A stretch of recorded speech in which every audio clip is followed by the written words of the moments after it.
Conversando sobre filosofia, política e artes, tecemos o cotidiano, transmitimos realidades. Olá, esse é o programa Realidades. Eu sou Elizabeth Santos, professora do curso de Administração do Centro Acadêmico do Agreste da Universidade Federal de Pernambuco. Esse centro fica localizado na cidade de Caruaru e hoje estamos recebendo Joana Figueiredo para conversar conosco sobre o tema Enfrentamento à Violência contra a Mulher. Joana atua desde 2019 na Secretaria de Desenvolvimento Social e Direitos Humanos de Caruaru e atuou entre 2017 e 2018 na Secretaria de Políticas para Mulheres no mesmo município. Joana, é uma alegria imensa te receber aqui hoje, nesse episódio. Olá, muito boa tarde, Elizabeth. Que alegria poder estar participando desse programa junto contigo, sendo entrevistada por tu, que honra.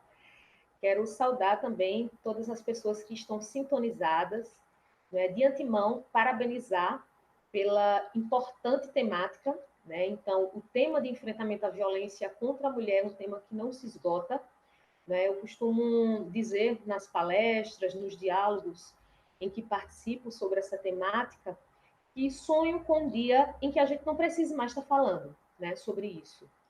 Porque quando esse dia chegar é porque a violência, de fato, não vai mais existir. Entretanto, não é o contexto da atualidade, e aí a gente vai estar conversando um pouquinho mais sobre o contexto, inclusive pandêmico, né? Em que escancara números maiores de violência contra a mulher. Então, o meu abraço para todos vocês e muito obrigada pela oportunidade de estar dialogando aqui. Joana, a honra é toda nossa.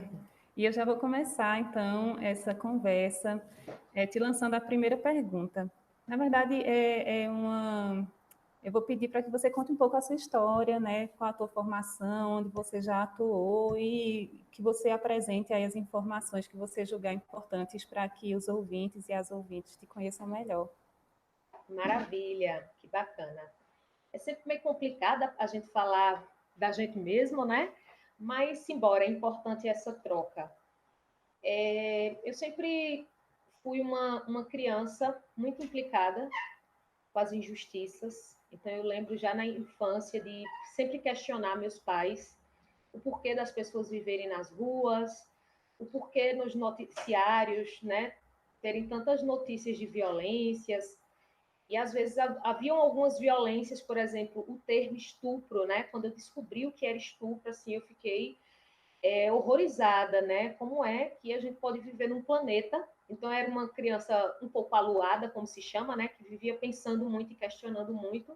E aí eu pensava, como é que, enquanto seres humanos no planeta, esse tipo de coisa pode acontecer?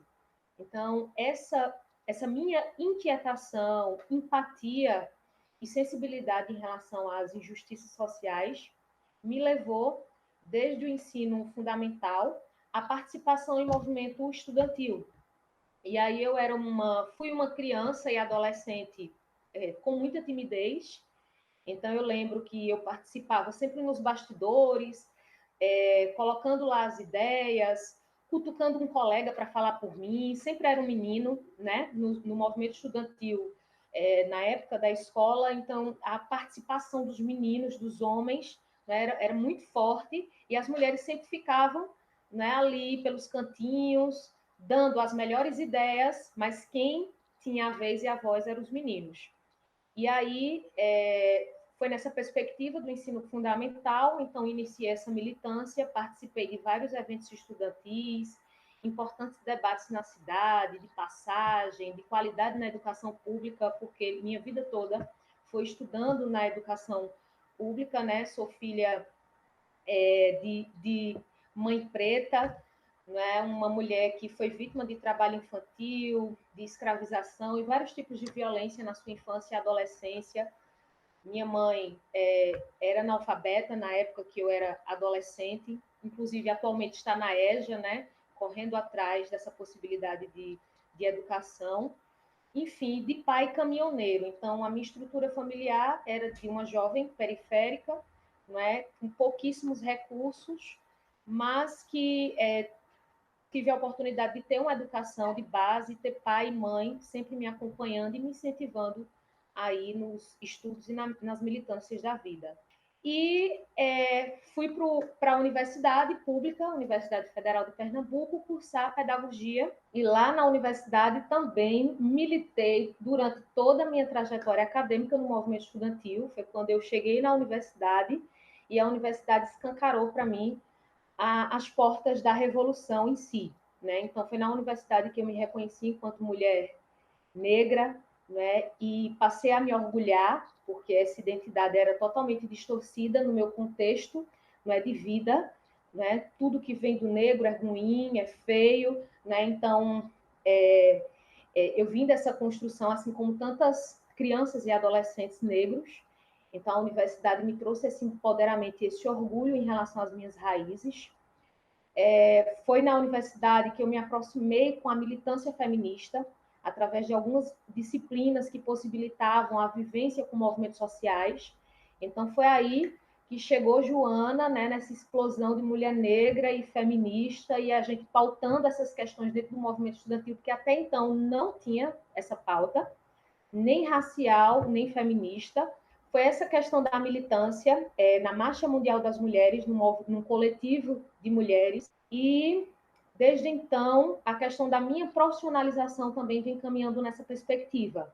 Né? Na universidade, os meus trabalhos, os meus artigos já pautavam essa questão de gênero e diversidade sexual também, o que me levou a ser convidada a atuar no ano de 2017, como você trouxe, né?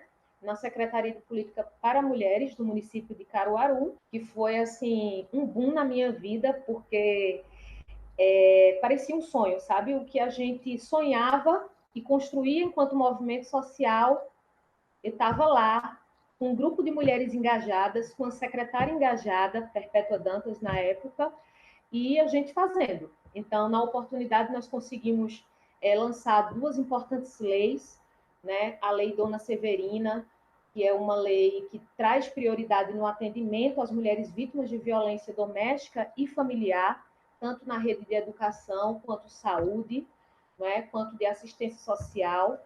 Nós conseguimos criar também uma Câmara Técnica de Enfrentamento à Violência de Gênero. Foi a segunda Câmara Técnica do Estado. Nós ficamos sabendo que em Garanhuns havia essa Câmara Técnica, e aí fomos até a cidade, fizemos um diálogo com a secretária, na época era Valquíria, fazia um trabalho brilhante lá, e aí vamos implantar em Caruaru, porque a gente sentia a necessidade de um fluxo. O enfrentamento à violência contra a mulher não é um trabalho isolado, né? Não é um trabalho em ilhas, necessita ser um trabalho de muita integração, um trabalho, de certa forma, como a gente chama na educação, transversal. Né? Não basta só a Secretaria de Política para Mulheres do município estar pautando. A educação tem que pautar, a saúde precisa pautar, com certeza, porque muitas vezes as unidades de saúde, os hospitais, são porta de entrada para mulheres vítimas de violência. Então, a notificação dessa violência é importante. Então, nós realizamos diversas formações, diálogos com servidores da área da saúde, falando sobre a importância deles notificarem. Então, se chega uma mulher lá com o rosto machucado, consegue verbalizar que foi o seu companheiro, né, que chega uma mulher vítima de violência sexual, então precisa ser anotado, né, para que a gente tenha noção dessa realidade, né, possa acionar os organismos legais, né, e de justiça para trazer proteção para essa mulher. Convidamos também o movimento social para fazer parte, então saiu uma lei já sinalizando as secretarias que deveriam participar. Inclusive, tinha um juiz, doutor Ildemar, que era o juiz da vara de violência contra a mulher, ele participava da reunião, quando ele não podia ir, a assistente social lá da vara ia também. Então, com esse alinhamento de fluxo, a gente conseguiu perceber que a coisa começou a andar melhor, porque muitas vezes a gente fazia a nossa parte, recebia a demanda da mulher, encaminhava para a delegacia, chegava na delegacia, por exemplo, empacava. Né? A mulher desistia da denúncia porque o atendimento não tinha sido bacana. E nessa Câmara Técnica a gente tinha a comissária lá da delegacia, tínhamos a própria delegada lá na reunião e a gente conseguia ir alinhando e discutindo os casos e encaminhando as questões. Haviam situações, por exemplo, que precisava de uma extrema urgência para a medida protetiva da mulher, que não dava para esperar 74 horas. E aí a gente conversava com o juiz, ele analisava a situação, vamos caminhar. São pautas que a gente, como eu disse, a gente sonhava no movimento e a gente estava conseguindo efetivar na prática. E o tempo todo em diálogo com a sociedade civil. Então, na época, nós conseguimos também reativar o Conselho Municipal da Mulher, porque não dá para o poder público caminhar sem ouvir a população, sem ouvir quem está sofrendo lá na ponta, quem sente na pele. Então, não tem como a gente fazer política pública para a mulher se a gente não escuta as mulheres, né? Então, esse é um ponto central, né, na discussão. A gente precisa ouvir a população, ouvir a diversidade de mulheres, né? Quando a gente fala de mulher, que mulher nós estamos falando? Nós estamos falando de uma diversidade de mulheres, né? Mulheres idosas, mulheres LGBTs, mulheres negras, né? Mulheres aprisionadas. Então, a secretaria conseguiu contemplar essa diversidade de mulheres, né? Inclusive, foram organizados coordenações e eixos específicos. Então, nós tínhamos uma coordenação específica para a mulher negra, nós tínhamos uma coordenação específica para mulheres lésbicas, bissexuais e transexuais. Inclusive, a secretaria nomeou para a pauta das mulheres trans uma mulher trans. Então, se é uma pauta que, enquanto mulheres cis, né, nós não temos propriedade para estar pautando, então vamos chamar uma própria mulher trans para estar colocando a pauta na roda e efetivando políticas públicas. Então, Stephanie Fechini, na época, tinha sido a primeira mulher trans a ser nomeada numa Secretaria de Política para Mulheres, a nível nacional. Então, de um lado, a gente se contenta, né, por essa revolução, mas, por outro, a gente pensa, que prejuízo histórico é esse? Né? Onde estão as mulheres trans ao longo da história? Né? E quando a gente vai para os dados, vai para as pesquisas, a gente percebe que a maioria da população em situação de vulnerabilidade, todo tipo, social, né, vulnerabilidade em relação à exclusão escolar, em relação às questões familiares, em relação à sua saúde. Nós tínhamos também uma coordenação específica para a mulher idosa, então tinha uma mulher idosa que tratava da pauta também.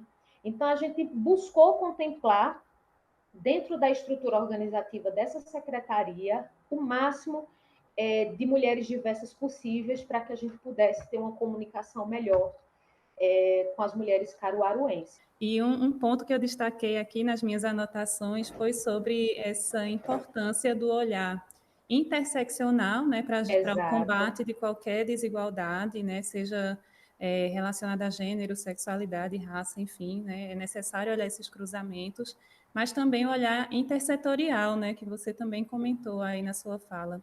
Então, você já trouxe aí alguns elementos uns elementos super interessantes para a gente começar esse debate.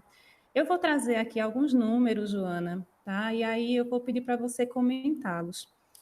Antes dessa conversa contigo, eu dei uma olhadinha lá no painel de dados da Ouvidoria Nacional de Direitos Humanos, que está disponível para quem quiser conferir, né? E aí, nesse painel, eu vi o seguinte, que o Brasil registrou, em 2021, até o momento, né? Estamos em julho, 373.695 violações contra pessoas do gênero feminino.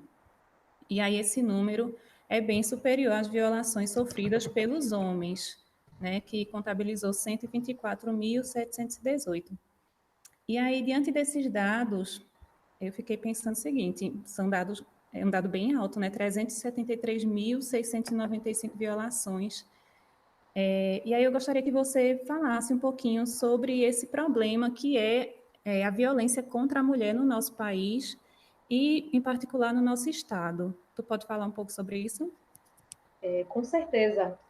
Nesse momento, nós estamos vivendo uma pandemia, né, do coronavírus, mas podemos dizer também que a violência contra a mulher se assemelha a uma questão de pandemia, porque, minha gente, são números assim de guerra, né? Então a gente se assusta com a quantidade de pessoas que já vieram a óbito por causa desse vírus, mas diariamente, né, a cada 2 horas uma mulher é assassinada nesse país, né? A cada 15 minutos uma mulher é vítima de violência sexual, a cada minuto uma mulher é vítima de violência verbal, de violência psicológica. A cada hora é descoberto que uma mulher estava em cárcere, presa em cárcere privado por um companheiro seu ou um ex-companheiro que não aceita o fim da relação por causa desse sentimento de posse, por causa da ideia de que a mulher é um objeto, né, que a mulher tem que corresponder às lascívias, né, do homem, paira aí no nosso entendimento social, e que inclusive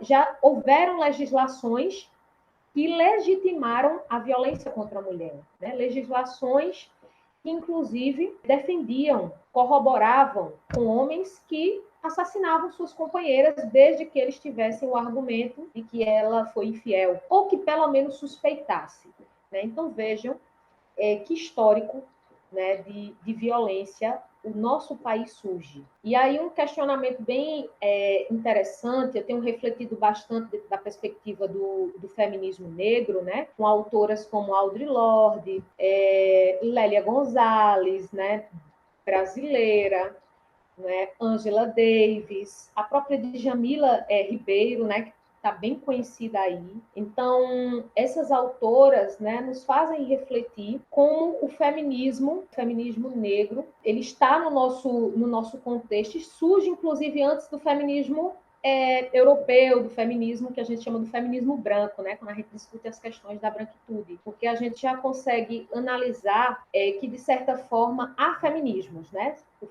Tem uma ideia central do feminismo, que é a luta contra a subordinação, a violência contra a mulher, a luta pela equidade, igualdade de direitos, mas que há correntes, né, discussões e pautas e agendas diversas, porque, como eu trouxe na minha fala, as mulheres são diversas, os contextos das mulheres são diversos. Então, há necessidade das mulheres que vivem no campo, em que as mulheres que vivem na cidade não vão ter as mesmas necessidades, vamos dizer assim. Então, há vivências de mulheres que fogem da lógica heteronormativa, que não contemplam as mulheres que são da orientação sexual hétero.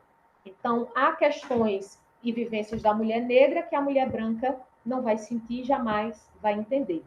Então, com essa fala, eu não quero dizer que tem um feminismo certo e um feminismo errado, de forma nenhuma, né? São expressões de vivências. Mas que a gente faz críticas para melhorar, né? Para que a pauta possa caminhar. Então, inclusive, tem uma autora, Maria Firmina dos Reis, do século XVIII, que a gente costuma dizer que o feminismo negro começou por ela. Né, que ela foi assim uma mulher transgressora para a época. Na época, ela conseguiu se formar, conseguiu ser professora, e ela questionava a necessidade da importância de escolas mistas, porque a educação, na época, era bem restrita, né? Então, mulher tinha que aprender a ser doméstica, a se preparar para o casamento, e os homens, né, os conhecimentos matemáticos, científicos. Então, ela, inclusive, fundou uma escola mista, foi uma das primeiras.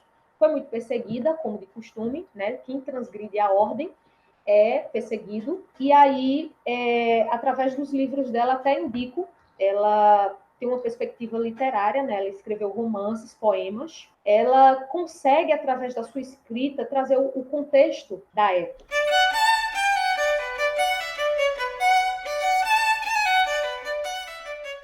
Em breve seguiremos tecendo realidades.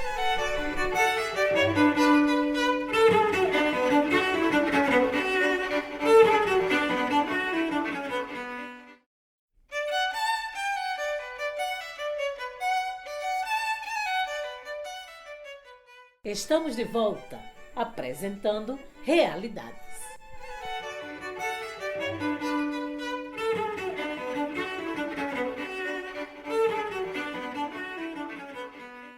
Voltamos com o programa Realidades. Eu sou Elizabeth Santos. O episódio de hoje é sobre enfrentamento à violência contra a mulher. E para falar sobre esse tema, estamos recebendo Joana Figueiredo, da Secretaria de Desenvolvimento Social e Direitos Humanos de Caruaru, Pernambuco. Vamos dar início agora ao bloco 2 do episódio, no qual Joana fala um pouco mais sobre o contexto de violência contra a mulher no nosso país. A violência contra a mulher, se a gente caminhar aqui e fazer o recorte a nível Brasil, está desde o período, né, que os portugueses invadiram o nosso país. Aqui chegaram, aqui exploraram terras e exploraram pessoas. Né? As mulheres indígenas que aqui estavam foram vítimas de violência sexual, inclusive tem livros que romantizam a relação dos portugueses com as mulheres indígenas, né? Isso é terrível. Então, as primeiras mulheres violadas aqui nessa terra foram as mulheres indígenas. E ao passo que começou com o tráfico dos navios negreiros, né? E a história que todo mundo sabe, né, da escravização dos povos africanos, que foram sequestrados para este país, né, a gente consegue perceber a violência que as mulheres pretas africanas sofriam por parte dos homens chamados brancos, né, dos portugueses, inclusive violências por parte das mulheres, né, das senhoras dos engenhos. Então, tinha as violências por parte dos senhores, né, que eram quem mandava. As mulheres, suas esposas, senhoras de engenho, sofriam violências? Sofriam também. É importante pautar isso, a submissão dessas mulheres. Né? Mulheres relegadas aos cuidados com o lar, não é? E a questão da obediência a esses homens. Então, a gente traz à tona também a violência dessas senhoras de engenho.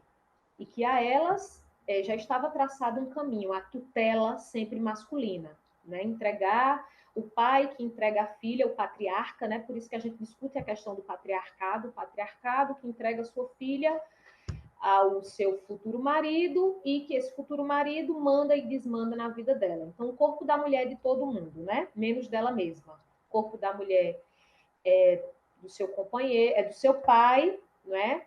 Na ausência do pai, do irmão, do seu futuro marido, não é? Se a mulher não casar, vai para a igreja, então o corpo da mulher vai ser da igreja e por aí vai. A gente faz o recorte também das vivências dessas mulheres escravizadas, a questão das mamas de leite, tinham que amamentar os filhos, né, dos senhores de engenho, deixavam os seus com fome, eram obrigadas a deixarem os seus com fome e amamentavam dos senhores de engenho, além de ter que satisfazer as questões sexuais de todos da casa. Então, quando a gente traz a violência contra a mulher, é impossível não contextualizar e chegar nesse período de escravização. E aí, na atualidade, a gente percebe que a coisa não mudou, né? Tá com outra roupagem, mas as violências continuam aí. Recentemente, numa pós-graduação que eu estou fazendo, na perspectiva de gênero, violência e direitos humanos, a gente estava discutindo a PEC das domésticas.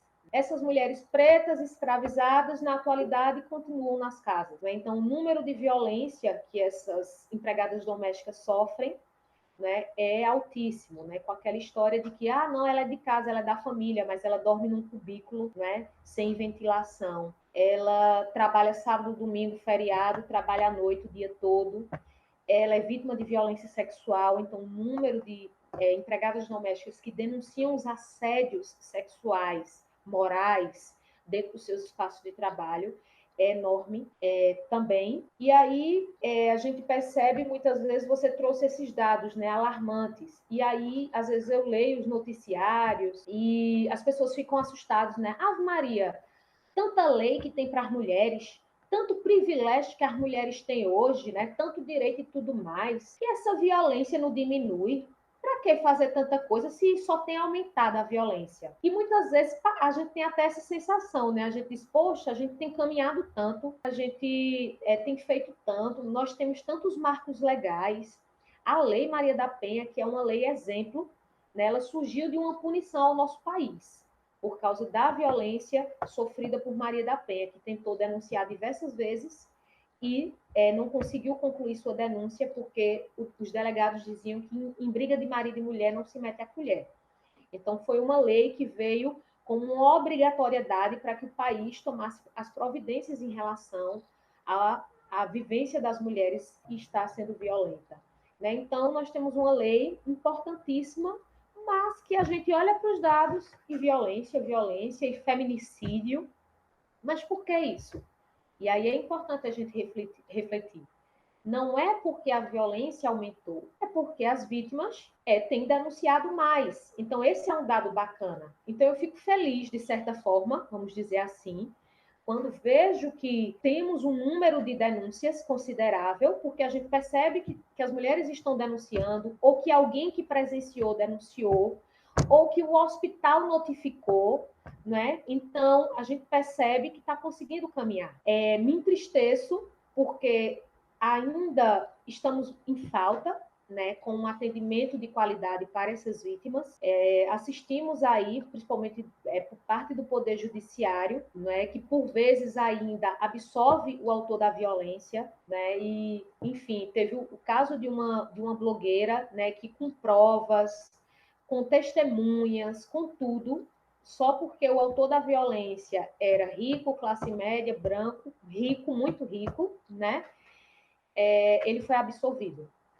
E ela está com a sua saúde mental totalmente comprometida, ela não é mais influencer, julgada o tempo todo pela sociedade, né? Então, assim, acabou com a vida dela, ela foi exposta no país todo, então foi uma situação que ganhou muita repercussão, mas que infelizmente não teve um desfecho feliz, né? O juiz e os advogados do autor da violência utilizaram, assim, de muita baixaria, né? Inclusive foi mostrado fotos dela de biquíni, tentando distorcer a imagem dela, colocando um discurso moral, né? Por que é que você estava bêbada? Você estava bêbada, você quis, né? Então a gente percebe que essa questão do discurso moral em torno da vida da mulher ainda é muito forte.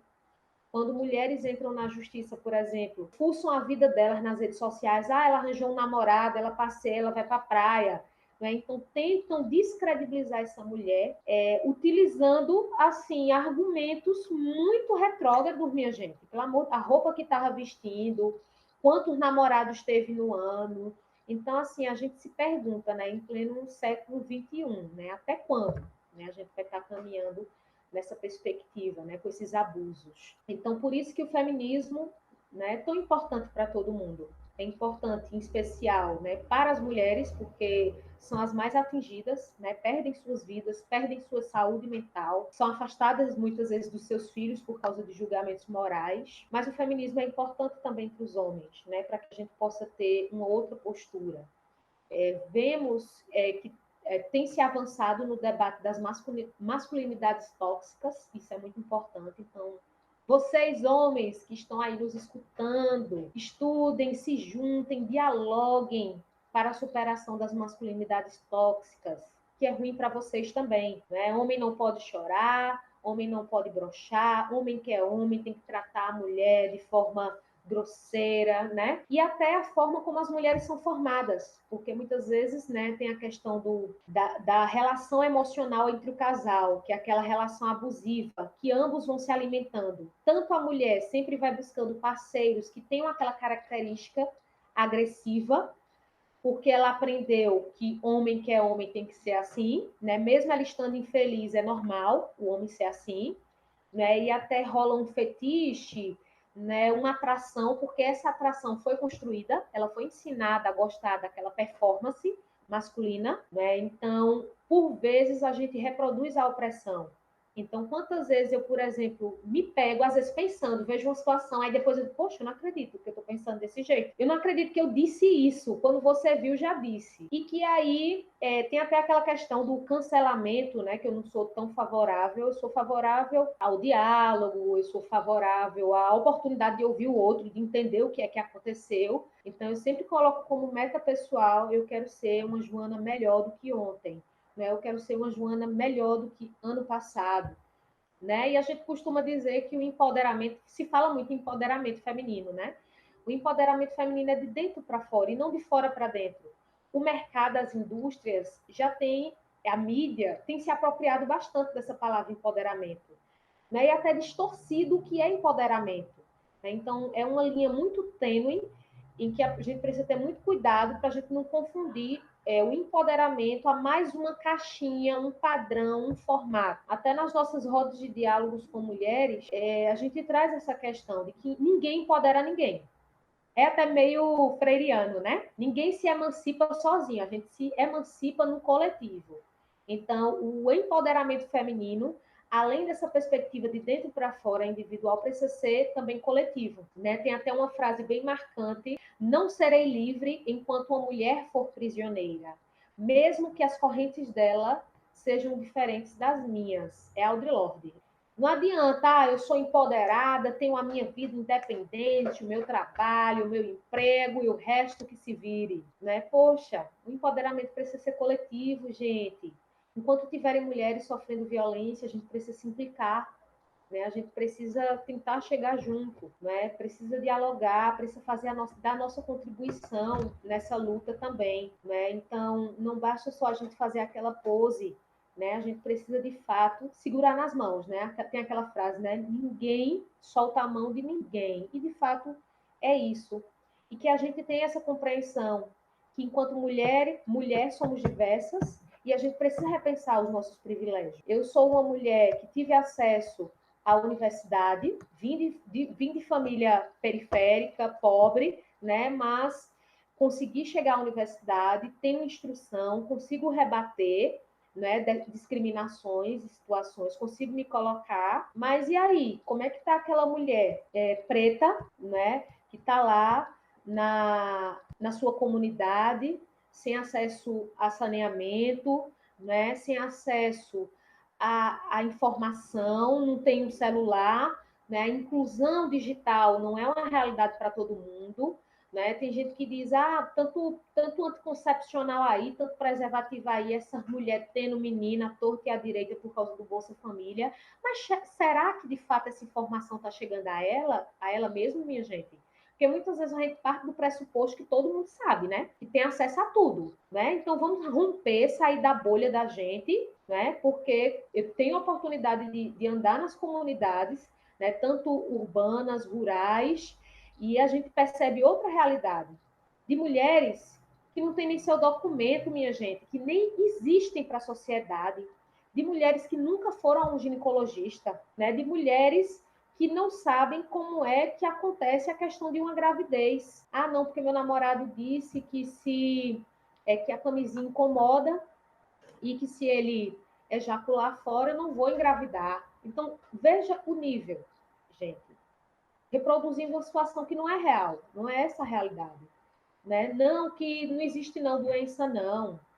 O HIV é dos bichos, né? Só quem pega é animal, gente não pega, não. Então, assim, são dessas pessoas que nós estamos falando, né? De pessoas totalmente à margem da sociedade e que estão num processo de empobrecimento que não é culpa delas, não, minha gente. É uma questão social, é um empobrecimento social. Quando houve a abolição da escravatura, né, da escravidão, foi dado condição de moradia, de saúde, de educação, foi possibilitado isso para a população negra? Foi. Então, o reflexo de tudo isso está aqui, escancarado na nossa realidade. As senzalas, atualmente, são os morros. Os navios negreiros são os presídios. Está lotado de gente negra lá. Pesquisas também apontam que o número de mulheres negras, pretas em cárcere aumentou. Por que é que isso aumentou?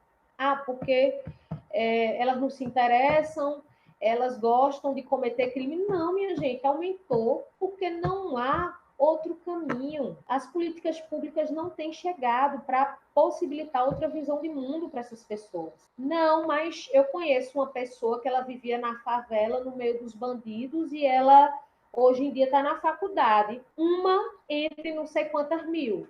Acontece, minha gente, mas não é a regra, né? A regra é recrutamento para o tráfico, a regra é que mulheres nas comunidades, nas favelas, muitas vezes são obrigadas a se relacionarem com determinados homens. Basta o traficante pedir, eu quero que fulana seja minha namorada, e ela vai ser, ela querendo ou não. Ou então, muitas vezes a mulher se relaciona, se apaixona e tudo mais, depois quer sair da relação, não consegue, porque é sentimento de posse. Né? Quem manda ali é o traficante, ali tem uma própria lei. E mulheres são obrigadas, inclusive, a levarem drogas para os seus companheiros nos presídios. E são assim que elas são presas, na sua maioria das vezes. Então, a gente precisa refletir sobre essas questões. Muitas vezes a gente está na bolinha da gente e tudo mais, mas antes de qualquer julgamento sobre determinado tema, determinada realidade, vamos se aprofundar, vamos estudar, vamos pegar os dados, né, que temos aí disponível, vamos pegar as pesquisas que a galera tem feito, né? Não é só a gente simplesmente dizer, não, porque eu acho, não, porque minha vizinha, não, porque eu, né? Tem muita gente que usa muito a sua história de vida, não, eu não superei. Para que essa história de vitimismo? Então, são pontos bem importantes, né? E que chega numa questão também que é a quantidade de fake news, então a quantidade de notícias falsas, né? Que atrapalham muito essa discussão, a evolução dessa discussão. Tanto é que nós temos pautas esmagadas. Gênero, Maria, você falar de gênero é como se estivesse falando assim uma atrocidade. A ideologia de gênero, porque assim foi tão distorcido, tanto fake news rolou. E assim eu fico triste, eu digo, meu Deus, eu estudei a universidade, meu percurso na universidade foi estudar gênero. Eu trabalho na perspectiva de gênero, mas aí eu escuto essas pessoas falando sobre gênero, eu tenho vontade de chorar, porque é totalmente distorcido. O que é que adianta? Anos de estudo, né, para chegar uma pessoa com fake news e dizer que aquilo ali é a realidade, né? Sem ser. É como a história do racismo reverso, né, Joana? É outra falácia aí junto com a ideologia de gênero, que a gente escuta muito na boca do povo.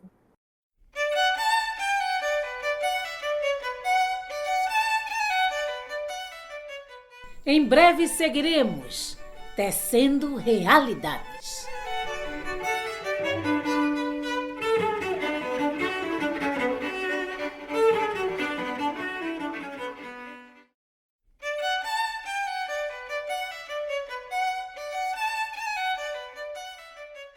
Estamos de volta, apresentando realidades.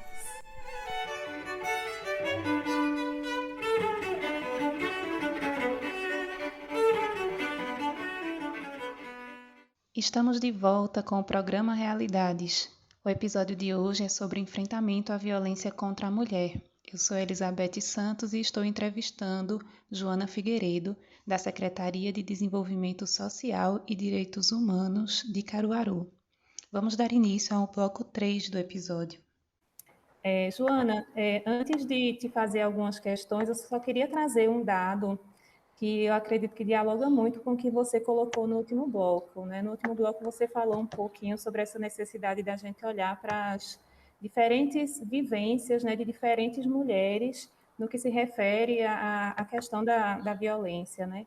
E aí eu consultei um dado aqui bem interessante que fala para a gente que as mulheres afrodescendentes têm sido mais assassinadas que as mulheres brancas, né? Ou seja, houve uma diminuição nos homicídios de mulheres brancas e no mesmo período houve um aumento no número de mulheres afrodescendentes. Esse dado está no relatório intitulado A Situação de Direitos Humanos no Brasil, publicado em 2020 pela Comissão Interamericana de Direitos Humanos. Né? E aí eu queria resgatar assim, isso da tua fala, sabe, que a gente precisa pensar nessas diferentes experiências de diferentes mulheres, interseccionando aí, né, questões de raça, as questões de gênero, questão de classe também, né, considerando que as mulheres pobres muitas vezes estão mais suscetíveis à violência, né, como você também pontuou na tua última fala. E aí, deixa eu te perguntar agora o seguinte, qual o papel da Secretaria de Desenvolvimento Social e Direitos Humanos no enfrentamento à violência contra a mulher? Maravilha, excelente pergunta. A Secretaria de Política para as Mulheres e a Secretaria de Desenvolvimento Social e Direitos Humanos são secretarias parceiras, porque a Secretaria de Desenvolvimento Social e Direitos Humanos, ela tem como enfoque a perspectiva da assistência social a pessoas, né, famílias em situação de vulnerabilidade.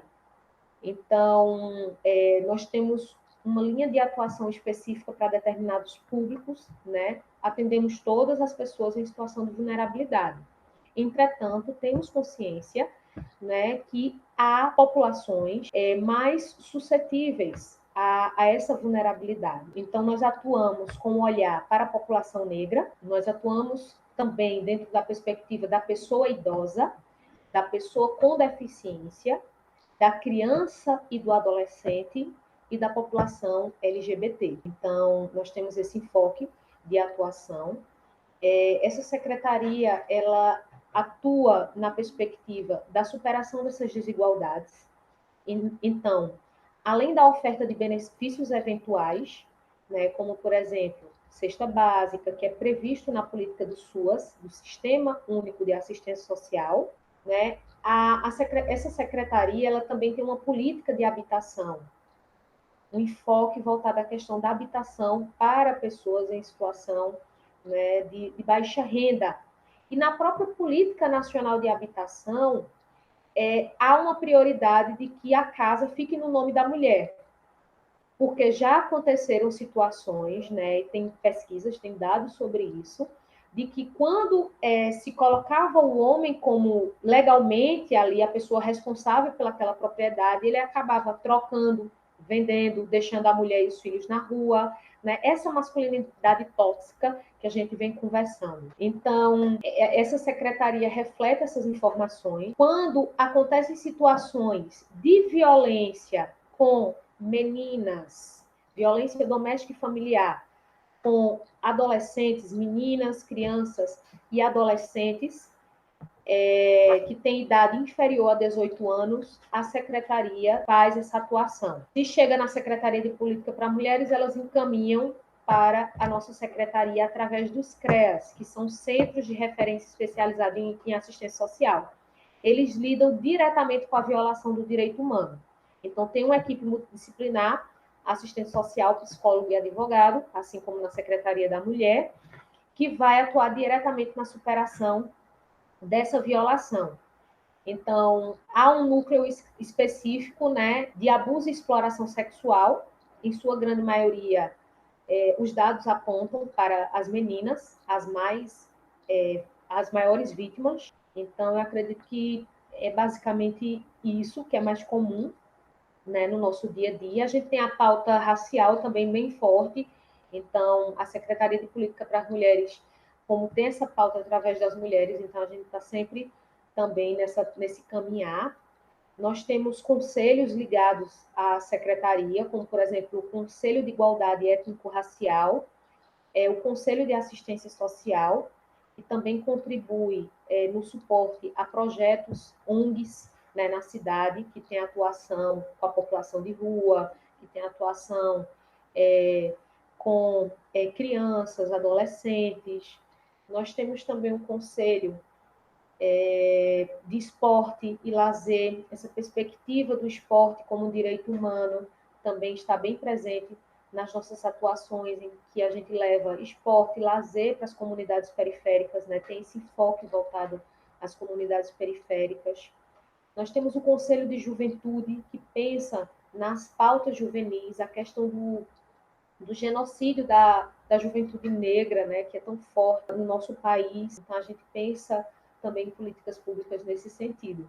Ótimo, Joana. Várias frentes, né? A secretaria possui. Trabalho importantíssimo. Caso alguma ouvinte desse episódio esteja sendo vítima de violência ou conheça alguém, né, que esteja enfrentando esse problema, o que você recomenda? Caso você, mulher, está sofrendo algum tipo de situação de violência no seu contexto doméstico, familiar, ou que conheça alguém que está nessa situação, é importante realizar a denúncia, né, através do Disque 180, que é o Disque Mulher, né, Disque Enfrentamento à Violência contra a Mulher.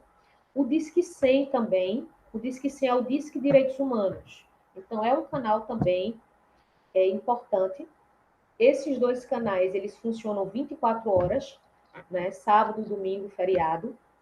Então, fazendo essa denúncia nesses canais, eles vão encaminhar para toda a rede. Então, vai chegar na Secretaria da Mulher do seu município, vai chegar na Secretaria de Direitos Humanos, de Assistência Social do seu município, né? E caso seja uma mulher caruaruense, a nível aqui de Caruaru, vocês podem estar ligando para o telefone da Secretaria de Política para as Mulheres, através do 3724 8600, e vocês podem estar pedindo uma orientação. A Secretaria de Política para Mulheres tem um equipamento bem importante que se chama Centro de Referência da Mulher Maria Bonita, que acolhe vítimas em específico de violência doméstica e familiar. Lá também tem uma equipe multidisciplinar que oferta essa orientação, porque muitas vezes, Elizabeth, a mulher não se sente pronta para denunciar o seu companheiro, né? Ou então que nem é seu companheiro, às vezes é um irmão seu que está lhe agredindo, né? Então é uma violência familiar, né? Uma pessoa, um ex, né? Então, assim, ela não se sente preparada para denunciar. E aí, o Centro de Referência da Mulher Maria Bonita não obriga nenhuma mulher a denunciar, porque reconhece o tempo de cada mulher, né? A necessidade e a vivência de cada mulher.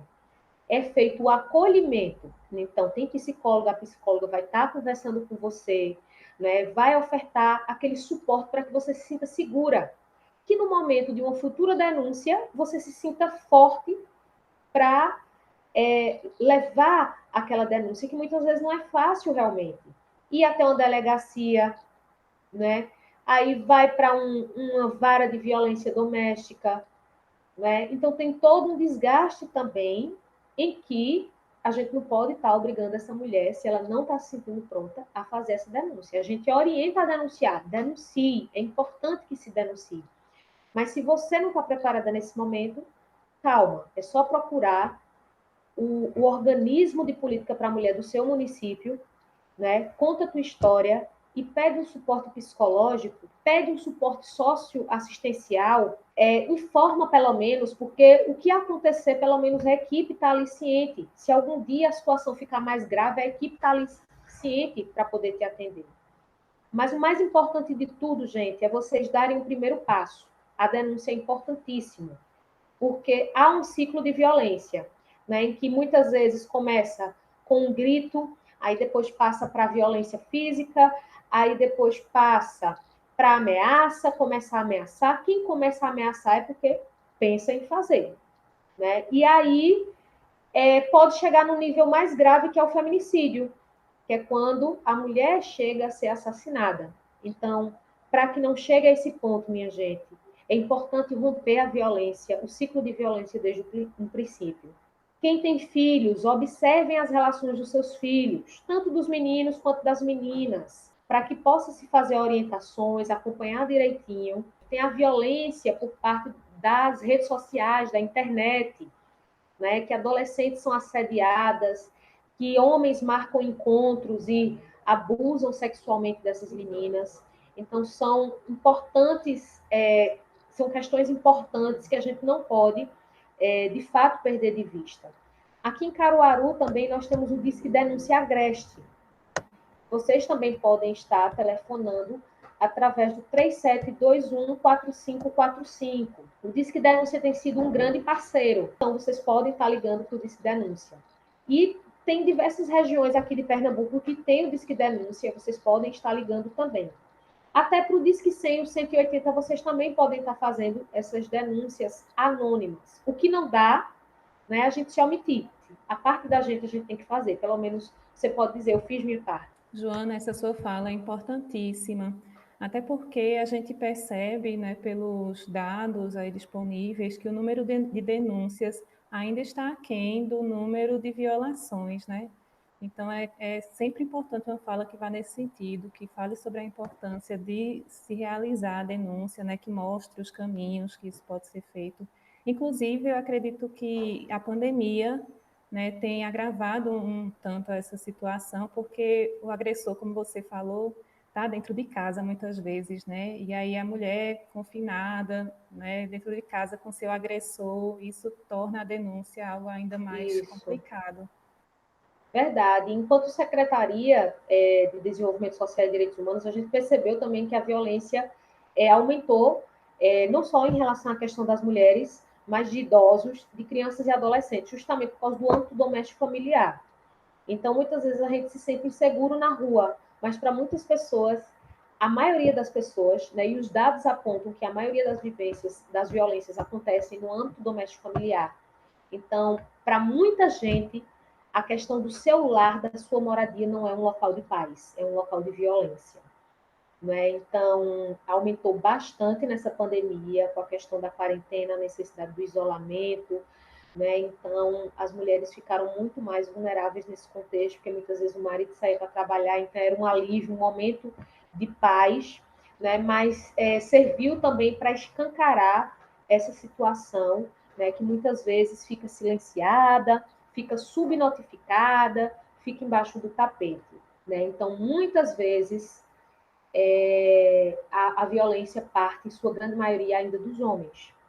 A gente faz um recorte também para as relações homoafetivas, tá certo? Então, recebe-se também denúncias de mulheres que foram violentadas por suas companheiras em relações lésbicas, por exemplo. Sobre a população trans, as mulheres trans têm os mesmos direitos das mulheres cis, tá certo, gente? Então, você, mulher trans que está ouvindo, que está sofrendo algum contexto de violência doméstica e familiar também, essa mesma rede de enfrentamento à violência pode te acolher. É importante destacar também, Elizabeth, que meninas, adolescentes lésbicas sofrem violência também no contexto doméstico e familiar. E a Lei Maria da Penha pode também estar servindo para essas vítimas. Então, é por parte de um pai, de um irmão, que agride verbalmente ou fisicamente, ou até com exploração sexual também. Mulheres trans, que são agredidas também do seu contexto doméstico familiar. Então, essa rede de proteção também deve atender essas pessoas dentro dessas especificidades também. Ótimo, Joana. E para finalizar, então, esse nosso bate-papo super rico, eu vou abrir o espaço para que você deixe alguma indicação para quem quiser se aprofundar, leitura, enfim, fica à vontade para indicar o que você achar legal. Indico a vocês, com certeza absoluta, Djamila Ribeiro. Ela tem vários livros maravilhosos, viu? Então, vocês podem estar dando uma sacada aí na internet. Ela tem alguns títulos bem importantes. Quem tem medo do feminismo negro, tem a questão do manual antirracista também. Para uma perspectiva mais poética, eu indico a vocês Maria Firmina dos Reis, né, uma autora maravilhosa, uma romancista maravilhosa, num momento assim de lazer, vocês querem ler uma literatura, então leiam As Vozes Negras. Durante tantos anos, as mulheres negras foram impossibilitadas, né, de estarem colocando a sua vez, a sua voz, né, as suas vivências. Então, é um ato de revolução a gente ler a literatura negra também. Leiam Audre Lorde, né? Assistam filmes com temáticas raciais, com temáticas que tratem dessa questão das relações de gênero. Né? Recentemente eu assisti na Netflix O Sócio, que narra uma história bem interessante, né, de uma mulher que trabalhava numa empresa e ela não tinha direito a vez e voz, porque era mulher e negra. Ela era um monstro de inteligência. Inclusive, as ideias dela, né? Um assistente roubava as ideias dela e passava, né? Mas ela não era reconhecida. Por mais que ela fizesse, ela não era reconhecida. E ela precisou criar um homem fictício em que ela era porta-voz dele para poder ser reconhecida. Então, é um filme bem interessante, é meio que uma comédia. Então, vocês podem estar assistindo também. Joana, perfeito, ótimas indicações. E estou muito feliz por essa conversa, viu? Já faz tempo que eu queria fazer essa conversa contigo, tá? Foi um prazer estar contigo aqui. Muito obrigada. Eu que agradeço. Muito, muito obrigada pela oportunidade. Né? E quanto mais a gente puder estar discutindo, né, temáticas como essas, né, chegando a vários ouvidos e várias cabecinhas pensantes, melhor ainda. Né? E sejamos agentes multiplicadores do bem, da justiça, né? E, enfim, da igualdade e do respeito às diferenças. Isso, arrasou. Valeu, Joana. Cheiro grande para você. Cheiro grande Eu... para os ouvintes e as ouvintes. Até o próximo programa.